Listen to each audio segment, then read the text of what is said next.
Supreme കോടതി വിമർശനത്തിന് പിന്നാലെ വയനാട് ജില്ലയിലെ ഹൈസ്കൂൾ മലയാളം അധ്യാപക നിയമനത്തിൽ ഉത്തരവിറക്കി റാണി ജോർജ്. ഒരു മാസത്തിനകം നിയമനം നൽകുമെന്ന് പ്രിൻസിപ്പൽ സെക്രട്ടറിയുടെ ഉത്തരവ്. കഴിഞ്ഞ ഒക്ടോബറിൽ നൽകിയ ഉത്തരവ് നടപ്പിലാക്കാത്തതിനാൽ ഉദ്യോഗാർത്ഥികൾ സുപ്രീം കോടതിയെ സമീപിച്ചതിനെ തുടർന്നാണ് നടപടി. വയനാട്ടിലെ ഹൈസ്കൂൾ അധ്യാപക നിയമനത്തിൽ 4 ഉദ്യോഗാർത്ഥികൾക്ക് നിയമനം നൽകാനാണ് തീരുമാനം. ഇത് സംബന്ധിച്ച് പ്രിൻസിപ്പൽ സെക്രട്ടറി റാണി ജോർജ് ഉത്തരവിറക്കി. സുപ്രീം കോടതിയുടെ താക്കീതിന് പിന്നാലെയാണ് നടപടി. Avinash P, rally PR, Johnson, EV, Sheema M എന്നിവർക്കാണ് ഒരു മാസത്തിനകം നിയമനം നൽകുന്നത്. കഴിഞ്ഞ ഒക്ടോബറിൽ നൽകിയ ഉത്തരവ് നടപ്പിലാക്കാത്തതിനാൽ ഉദ്യോഗാർത്ഥികൾ സുപ്രീം കോടതിയെ സമീപിച്ചതിനെ തുടർന്നാണ് നടപടിയുണ്ടായത്. നിയമനം നൽകിയില്ലെങ്കിൽ പൊതുവിദ്യാഭ്യാസ വകുപ്പിനെതിരെ കടുത്ത നടപടികൾ സ്വീകരിക്കുമെന്ന് സുപ്രീം കോടതി മുന്നറിയിപ്പ് നൽകിയിരുന്നു.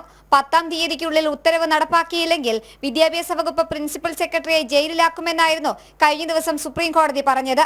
റാണി ജോർജ് കോടതിയലക്ഷ്യം നടത്തിയെന്നും സുപ്രീം കോടതി നിരീക്ഷിച്ചു. കഴിഞ്ഞ വർഷം ഒക്ടോബറിലാണ് 4 പേരെ വയനാട്ടിൽ അധ്യാപകരായി നിയമിക്കാൻ സുപ്രീം കോടതി നിർദ്ദേശിച്ചത്. ജനം, തിരുവനന്തപുരം.